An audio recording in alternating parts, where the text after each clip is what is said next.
एक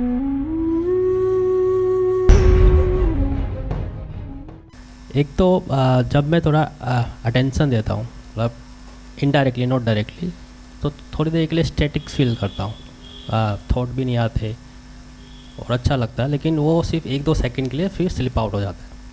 तो ये था कि इसको पकड़ के रखूँ या फिर उसके ऊपर ध्यान ही ना दूँ।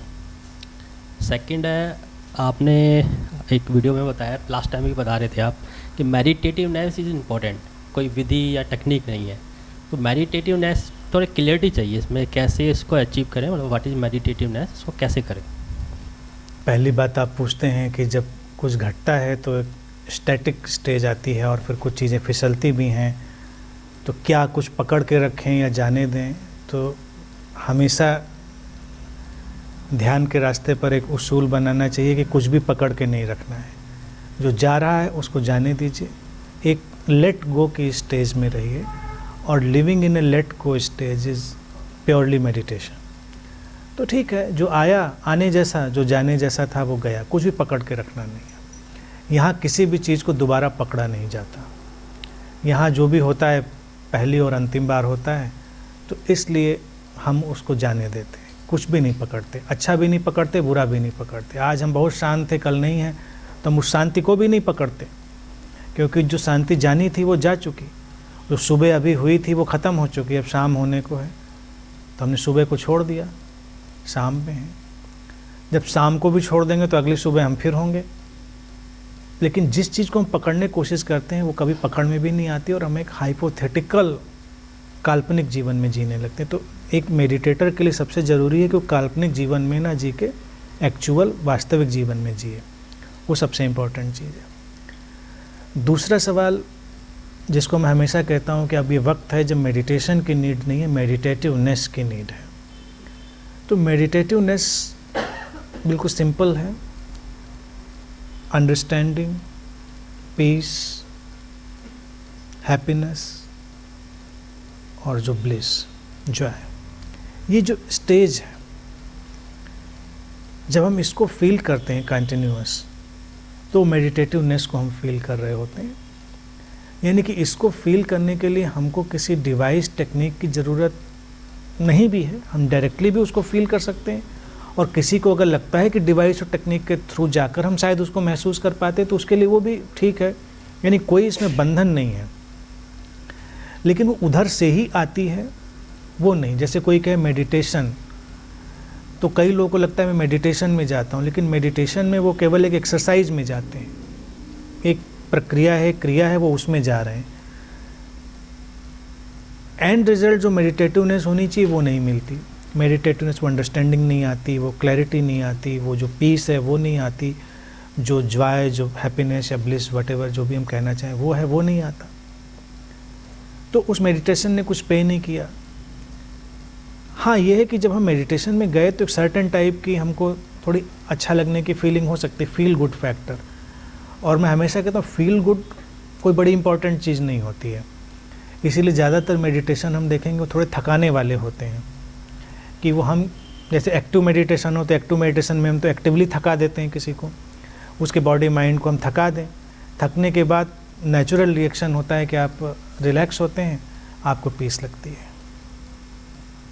सीधे आप ऊपर से एकदम से उसमें वैली में आते। वो टेक्निक है, वो भी डिवाइस है, कैथार्टिक डिवाइस है।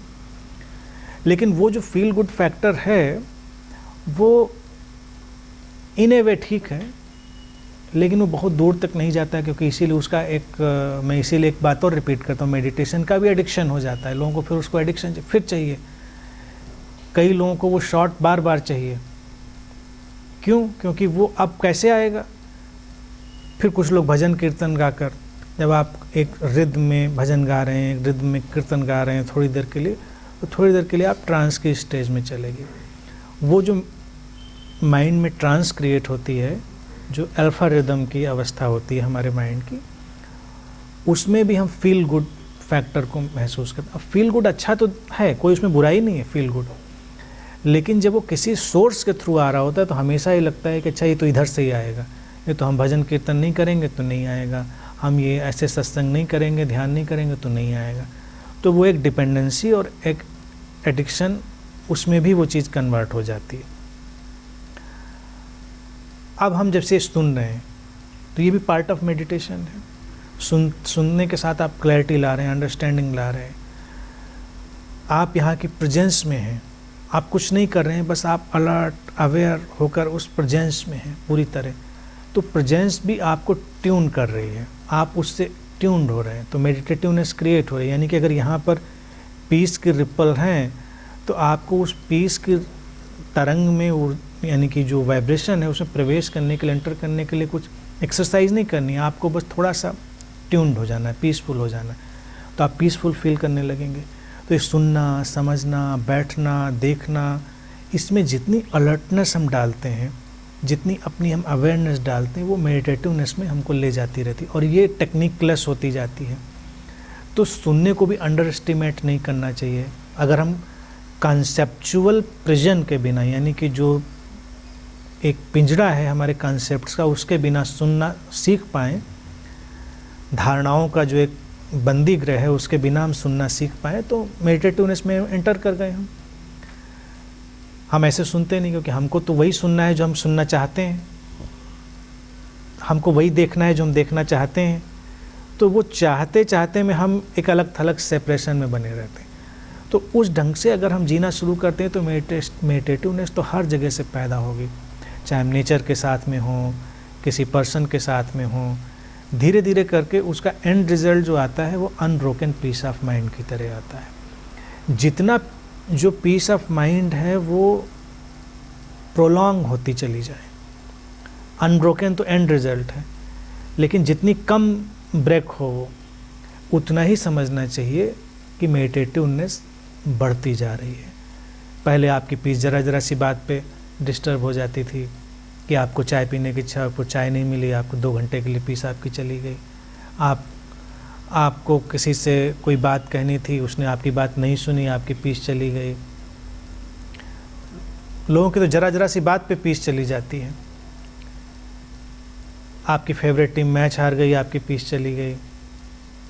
बहुत सारी चीज़ें, मूवी का टिकट नहीं मिल पाया, गाड़ी पार्किंग में नहीं लग पाई, आपकी गर्लफ्रेंड ने SMS का जवाब नहीं दिया, व्हाट्सएप पे आपको सीन का स्टेटस नहीं दिखा, सीन का, बहुत सारी चीज़ें पीस चली जाती है। और मेडिटेटिवनेस जब बढ़ रही है तो सब चल रहा है, आपको कोई फ़र्क नहीं पड़ता। फ़र्क नहीं पड़ने का मतलब सेंसिटिव हैं, लेकिन आपकी पीस डिस्टर्ब नहीं है इन बातों से। तो वो लेवल जैसे से बढ़ता चला जाए हमको समझना चाहिए। और मेडिटेशन एज ए डिवाइस उसकी क्रेविंग हमारे अंदर ना हो। क्रेविंग का मतलब है कि हमको लग रहा है कि उसके बिना नहीं होगा। तो जे कृष्णमूर्ति ने इसीलिए उसको टोटली रिजेक्ट कर दिया था। मैंने समझा देता हूँ लेकिन मैं टोटली रिजेक्ट नहीं करता हूँ, क्योंकि अगर माइंड अभी करना चाहता है तो उसको करवा देते हैं, करने के बाद वो खुद ही समझ लेता है, एग्जॉस्ट हो जाता है। अब JK ने बिल्कुल एक स्टैंड लिया कि हम कराएंगे ही नहीं, बात ही ख़त्म हो गई। तो जो जिनको करने का वायरस था वो लोग उनकी बात सुनते ही नहीं थे, वो कितना भी बोलते रहे, उनको लगता था नहीं मज़ा तो करने से ही आता है मेडिटेशन, जब तक पूरी धमा चौकड़ी ना कर लो तब तक ध्यान नहीं होता है। तो हमारे यहाँ फुल पैकेज है, अगर धमा चौकड़ी करनी है तो धमा चौकड़ी करा देते हैं पूरी, और नहीं करनी तो साइलेंस में तो बैठे ही हैं ultimately. Doing with alertness, focus, or with interest of in present moment. With awareness, as much as possible. Whatever we are doing. Whatever we are doing.